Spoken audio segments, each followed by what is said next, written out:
Man, the Hulkster, You guys are crack-a-lacking up here, talking crazy. Yo, fuck that Hulk, man, I yo. feel still like I'm in Live nightclub, you know. Oh, Dave oh. Gruttenberg, man. I feel like Diplo's just tearing it down, man. The Dead Mouse has climbed up my. You know what, man? I feel like I'm on fire. Cedric is in the house too. Where's he at? I feel like all the music beating. You guys are crazy. You guys are crazy. You just shocked me, Hulk, man. I thought you were like on some country shit. I don't know why I always thought you listen to country music and all that. Dude, my boy Nick has brought me up to speed, man. Get the fuck out of here. Oh son. yeah, Nick is there every Sunday, like dude, he's all over the place. I mean, him and Cedric are in the studio all week long doing crazy stuff, and you know, Nick introduced me to Dead Mouse. I said, "Who's this guy with his helmet on his head, man?" I said, "Damn." Does he walk around with that thing?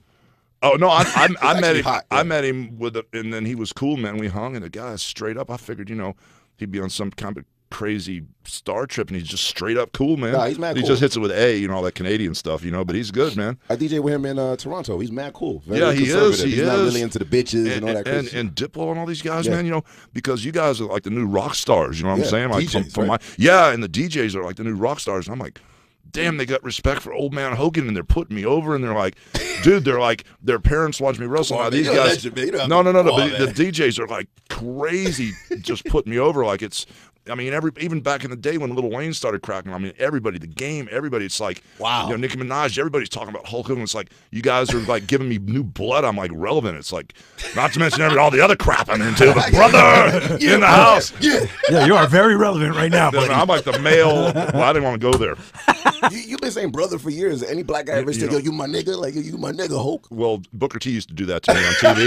Yeah. You know, and every time I pull up YouTube, there's that famous thing that Booker T, when his brother was there, and they're all talking trash. And Booker T goes, "I'm coming for you, Hogan, you nigger," and not nigga. He goes nigger. I mean, it's like, and it's still so cool because the whole time I was down in Miami, Yeah. you know, when I lived there, everybody, you know, like I walk in the booth, and all of a sudden I bump into this guy in the games in the booth. It's all black, and he's got his Fuck BlackBerry, outta here, son. and I bump into him, and he goes, "What's up, nigga?" And I said, "Oh, dude, excuse me, bro." You know, he goes, "No, it's all cool," you know, and everybody down there, Lil Wayne, Birdman, everybody, you know, they're all, you know, calling me nigga, and I'm like, and then I started saying it, you know, and I always said it, just, but now all of a sudden I get heat when I say it, and they say, "Hogan, you can't say that." I said, "Well, why can't they say it to me then?" It's like, you know, but brother was cool because, dude, you know, back in the day during my career, I used to party real hard. I couldn't remember anybody's name. So brother was Brother, the easiest, you know. brother was the easiest way to Yeah. That's like the neutrality word right there. Hey, Yeah, brother. yeah, they I'm gonna start. You know what? That's a good idea.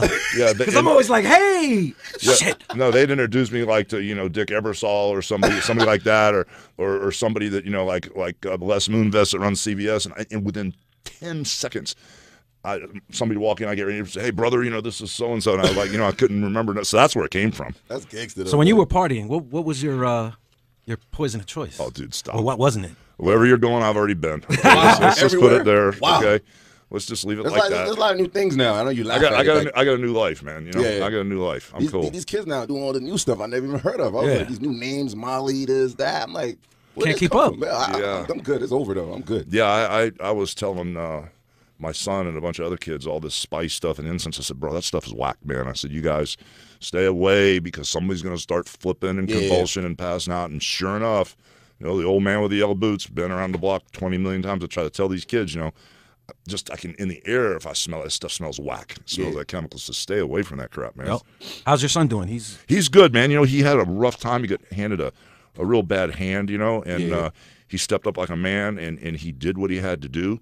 And, you know, just everybody else, you know, that was in that same situation, you know, kind of like didn't have to go through he went through. And even when he was in there, you know, there were a couple other people that were driving, and people get killed in car wrecks, and they got put on probation. And then, you know, it's just he grew up fast, and so he did his thing in L.A. He went to engineering school. You know, he's got his license in mastering and mixing, and he's down working in the studio in Miami, and, you know, DJing at night, and everything's cool, man. He's on track. And last Wednesday at Live, when Diplo was DJing, I don't know what happened, but that kid who's really cool, man. I don't know what you guys think about this kid, but this kid is really cool. He's really for real. This Scott Disick kid from the Kardashians. Oh, get out of here. I hooked up He with is him. the coolest motherfucker. Dude, he is so straight. He's like my hero. When I grow up, I He's want to be just him. like the TV show. He's exactly the same character. And he's such a good guy. Yeah. We started running and partying. The next thing I know, we're up on the stage going crazy, doing stupid stuff. And, Disick, yo, that's you know, crazy. oh yeah, he's cutting up shirts, and I'm ripping off the Live shirts, and the girls are upside down with their feet on the counter, and Diplo's just grinding and tearing it down, and it's just like insane. My ears were ringing, bro, for like 3 days. I went Get the fuck outta here, to man. Impact Wrestling the next What? night, and my boy finally smart me goes, Dad, I tried to have earphones, but you just knocked them out of my hand.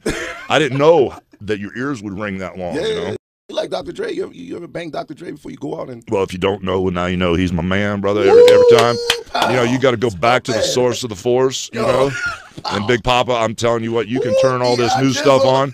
You can be the newest wrestler. You can jump off the top rope, but back at the end of the day, it's back to the creator, brother. Thank you, pal. The Jesus Christ of wrestling is No, here. no, I'm talking about the Jesus Christ of getting real with it in the streets.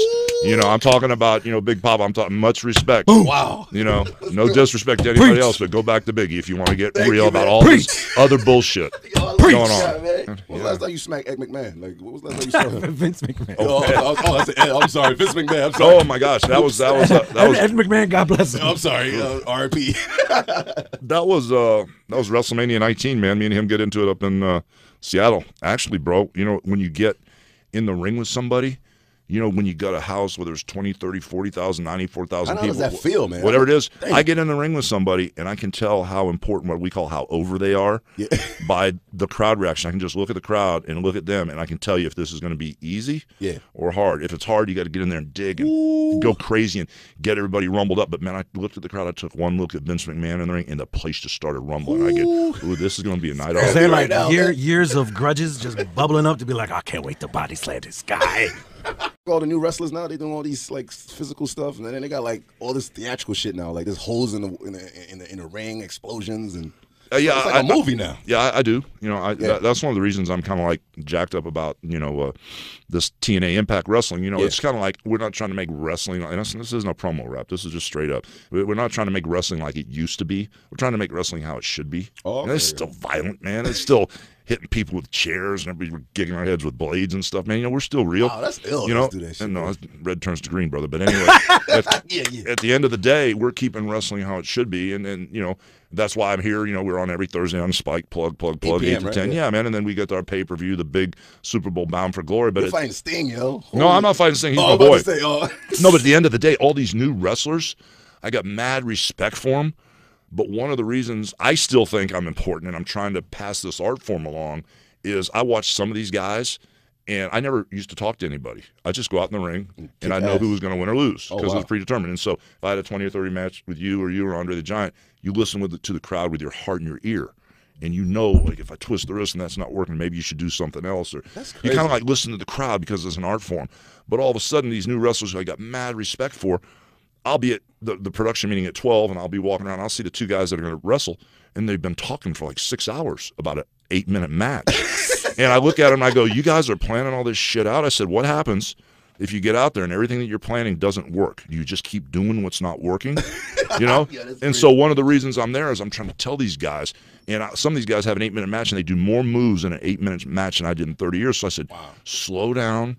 Tell a story. One big punch, no, like one big kick means more than hanging on the ropes and stomping a mud hole in a guy. Exactly. You have to tell a story, paint a picture. It's storytelling. It's drama. It's excitement. It's putting people on the edge of the seats, having them boo you, cheer you, having the building rumble, brother, when I come up, brother. You know, and so I'm trying to be cool and pass this art form along because it's almost a lost art form. Okay. And I got mad respect for these new wrestlers, and we've got these great new. First off, Jeff Hardy.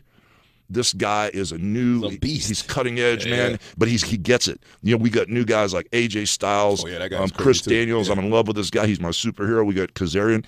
And as soon as I told him to start slowing down a little bit, man, I mean, AJ Styles and Daniels and Kazarian, these guys are phenomenal. I mean, they're just like unbelievable. They're better athletes than I could have ever been in my prime. You really got to be an athlete in this. And dude, it's not for lightweights. You're working hard all the time. And these guys got mad respect for him. I wanted to see a dream fight like Hulk Hogan and Mike Tyson. It almost happened. Almost happened. What happened? We went nose to nose. Arsenio Hall set me up. And get out of here! The guy with the big butt, the black nose. Yeah, he had the Tonight Show for a while, you know. Oh yeah. And he said something. You know, you get invited to the Tonight Show like once a year. If you got a major motion picture going, or if you're in the clique, you just don't go on the Tonight Show every week. You know what I mean? So I get invited on the Tonight Show. When we were talking, I was in my prime and I had the belt. I was all jacked up, man, and young. And we were talking. He goes, "Oh, how'd you do with Mike Tyson?" If you get there, I said, "Well, tell you the truth, brother. Anybody that's got a pair of boxing gloves on, if he was to reach out and hit me, I would grab him You know, because you can't defend yourself. I'd break his arm or something. You know, my dad promoted boxers for a while. Show him what you would do to Mike Tyson to this Jewish guy. No, my big boxing glove. There goes the rest. But anyway, I said that. You know, and I said, you know, if I was in the ring with Mike Tyson, and he was dangerous. I mean, if he's like a bad dog at the time, you can see him in the eyes, you know. So I knew if you get inside, you know, he'd become at you. But at the end of the day, I seen him fight guys his own size, knock him out with one punch, or I seen him throw hundreds and hundreds of punches before he got him. So if he got close enough to me, I said I'd grab him, take him down, we wouldn't be standing up anymore. Wow. So I said that. 2 weeks later, I get this phone call, hey, Hulk, you know, we'd like to have you on the Tonight Show. Oh, sure. I'll come back. So I'm standing there by the curtain at the go position, and I see the monitor because they open the curtain for you to go out. Right. I see the monitor, and that was what Hulk Hogan said. If Mike Tyson was here, I'd grab his arm, da-da-da-da. So I walk out, hey, funny, ha, ha, ha, Sonny, funny. And before I sat on the couch, here comes Mike. Oh, wow. And this is when he was. Yeah, bro, he was the man. Yeah. And he came out, and I said, you know, Hulk goes, what do you got to say now? I said, this is the deal, brother. I stand by my statement. You go get your belt back, Michael. Oh, shit. I got my belt back. I got my belt on me. You go get yours back. And let's find out. And, dude, we went, and he wanted to go nose to nose, so I had to bend down to go nose to nose. but when I bent down, you know, he's a gangster, bro, so I don't know if he's going to hit me or not, right? So I'm watching like a mad dog because I know he's got one shot. Yeah. And if he catches me, I'm done. But if he doesn't catch me, he's getting hurt bad. So we talked to him, and Vince McMahon talked to him and talked to him. We chased him, and I don't want to get hurt. I don't want to do this. And he was really cool. And finally, we talked him into signing the deal to wrestle Hulk Hogan, boxer versus wrestler. It'd be a $100 million pay-per-view, the first one. Wow. The sucker goes to Tokyo and gets knocked out by Buster Douglas. Damn, man. Wow. And all of a sudden, you deal know, is off. It wouldn't work. So now what do we do? Now we go after Buster Douglas, right? Yeah. So Buster Douglas was cool. He wouldn't even go anywhere near it, but he refereed. He saved us because we promised this match. He refereed a match between Macho Man and me, and I guess he ended up knocking out Macho. But it almost happened. That's crazy, man. Wow. I would love to kidnap That's you an incredible story. for 10 hours, man. I know you got to go to another party. No, we're good. Thank you guys. Much respect, man. Thanks for having me on, man. Eminem loves you, man, for coming through, man. Damn, man. Can you keep punching before you leave here? Come on, man. I just wanted to get punched before you get out of here, man. No, I can't. For my birthday, man. Let's punch you for my birthday. You're the one that should get punched. It's your birthday. All right, punch me, Hulk. I'm in enough trouble as it is. Stop it. I know. You're good. You're the homie now. Yeah, you came out of there looking great.